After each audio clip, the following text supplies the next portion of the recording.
Así que doy fe de eso, pero yo sé que ahora nadie me cree este párrafo. Miguel, usted mencionó la teología de la prosperidad. Y no necesariamente toda la gente que esté viendo el programa sabe de qué estamos hablando. Por otro lado, ¿a quién no le gusta hablar de prosperar? ¿Usted está en contra de que la gente prospere? No, yo creo que la diferencia está en lo que el Evangelio persigue, cuál es el corazón del Evangelio. Y ciertamente el corazón del Evangelio no es la prosperidad y la felicidad y la salud de las personas, porque si fuese así, entonces Cristo hubiese sido un anti-evangelio. Ahora, si Dios prospera a un individuo, como lo hizo con un Abraham, como lo hizo con un Job, a individuos de la historia bíblica, eso es otra cosa, eso es algo que está dentro de las prerrogativas de Dios. Pero el Evangelio no es eso, el Evangelio es un mensaje de salvación vía la persona de Jesús, para un hombre que está perdido en delitos y pecados, como la misma Biblia revela, y la única salvación, el único camino a ese Dios es ese Cristo que vino, pagó por el pecado de la humanidad, 3 días después resucitó. Y la verdad que todo eso contiene, y la verdad y las implicaciones detrás de todo eso, es el Evangelio. Sí. Cuando nosotros hacemos del Evangelio una búsqueda de prosperidad, de bendiciones, de cosas que yo proclamo y que luego puedo recibir, yo estoy hablando de otro evangelio, que entonces no es un evangelio, porque no hay ningún otro evangelio, es uno solo. Sin embargo, doctor, cuando la gente se acercaba a Jesús, en general se acercaba por una necesidad. Definitivamente.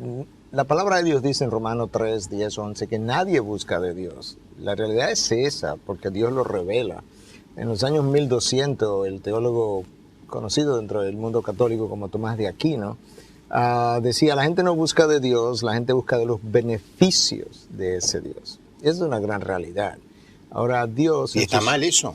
Bueno, está mal porque es algo egocéntrico. Ahora Dios usa nuestros malos deseos y permite que vengamos en busca de sus bendiciones para luego darnos su persona.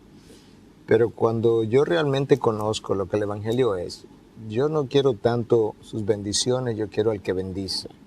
Y todo lo demás vendrá por añadidura. El problema es buscar la añadidura sin querer al que bendice. Bueno, este va a ser el tema de esta noche, porque de la misma manera que el doctor Miguel Núñez y Otto Sánchez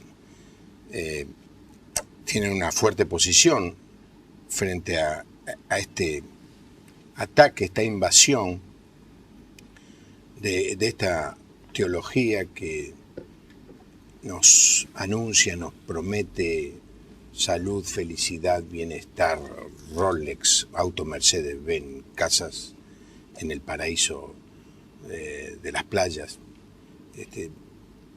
Y nosotros cuando leemos la Biblia miramos que los discípulos no la pasaban tan bien y que Jesús le dijo a sus discípulos, en el mundo tendréis aflicción. Y uno a veces se pregunta, pero ¿por qué es que siendo tan clara la lectura de la Biblia, ni siquiera se necesita ser un teólogo ni un experto para darse cuenta que esa imagen, que esa prédica es absolutamente antagónica a la verdad del texto bíblico? ¿Por qué es que hay tanta gente haciendo eso y por qué es que hay tanta gente creyendo eso? Los teléfonos de nuestro programa 4568-6452 y 4568-6667. Está el equipo de producción listo para recibir su llamado. También figura en la gráfica del programa un celular para que, si usted no puede llamarnos por teléfono, nos envíe su mensaje de texto. Y me gustaría el aporte de todos y la pregunta y aún también la discrepancia, porque en la discrepancia nos da oportunidad para pensar y contestar lo que nosotros pensamos. Ahora yo me voy a poner en la posición enemiga de estos dos invitados. No puede ser que tengan tantas playas hermosas y nosotros tanta agua fría. No puede ser. Algún castigo les tenemos que dar. Lo voy a maltratar en esta noche. Le pido, doctor, si se puede girar un poquito para mirar aquella cámara. Eso va a estar mucho mejor así. ¿Qué es entonces? ¿Qué es esta doctrina? ¿Cuáles son los elementos de esta teología de la prosperidad? Yo creo que es una teología completamente nueva en la historia del cristianismo, que no aparece hasta los años 1970-80, comenzando en Estados Unidos con algunos de los principales exponentes de la doctrina, un Kenneth Copeland y otros. Y lamentablemente surge en un momento donde la generación es altamente egocéntrica, altamente materialista. De hecho, la década de 1980 fue catalogada por la revista Time como la década de la avaricia. Entonces, para una generación avara, una generación materialista, para una generación egocéntrica, esta es la receta perfecta. Esto es lo que le va a rascar el oído, esto es lo que le va a hacer atractivo. Y una iglesia que perdió su norte y comienza a predicarla, comienza a encontrar que lamentablemente eso que atrae al hombre es lo que trae multitudes. Y como mucha gente ha estado detrás de multitudes y no detrás de la verdad, pues el predicador se ha ido detrás de la multitud se ha ido detrás de lo que el predicador predica, que es el bienestar y la prosperidad. Yo creo que es precisamente en esta generación que carece de un espíritu de sacrificio, donde ciertamente este evangelio iba a prosperar de la mejor manera. Pero nosotros que conocemos... Claro, ahora, se entiende que en una sociedad, la década del 80, del 90, Estados Unidos estaba muy bien económicamente, había afluencia de dinero, todo el mundo se compraba la casa, el auto, créditos en abundancia. Se entiende que este pensamiento egocéntrico arraigue. ¿Cómo se entiende que esté arraigando en Latinoamérica y en África? Bueno, lamentablemente, el egocentrismo es una tendencia del género humano desde que nace, para comenzar.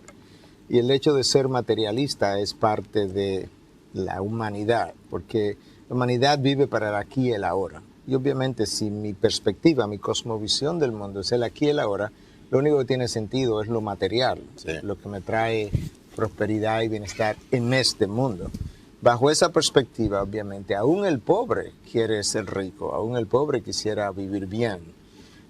Y honestamente hay personas que han podido vivir bien y han podido disfrutar de cierta prosperidad y no necesariamente estar pecando. El problema no es ese, el problema es cuando yo convierto el evangelio en una búsqueda de la prosperidad, de tal forma que la búsqueda de la prosperidad, del dinero, se convierte ahora en el Dios a quien yo adoro, el Dios a quien yo busco, y es un evangelio idolátrico de cosas que Dios ha sabido dar en ocasiones a algunas personas, pero que dista mucho de la verdad del evangelio. Y lamentablemente ahí es donde estamos hoy. Y Estados Unidos, como generación próspera que es, a todo el mundo la ve, todo el mundo quiere ser como ellos, el evangelio de la prosperidad nace allí, y personas están confundiendo y pensando que ese es el evangelio que le ha dado a ellos la prosperidad.